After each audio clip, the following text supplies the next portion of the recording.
Hi, my name is Sean Jones, adjunct professor at Argosy University. Today we're discussing tutorials on understanding the balance sheet. Tutorials can be found in many different areas.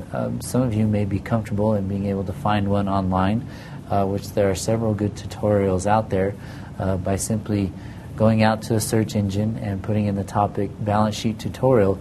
You should be able to find what you're looking for, but other tutorials might be available through the tax accountant or accounting firm that you use, also various textbooks, and also various community colleges and organizations such as Argosy may provide classes that you can sign up for and attend to be able to better understand the balance sheet and how to put it together.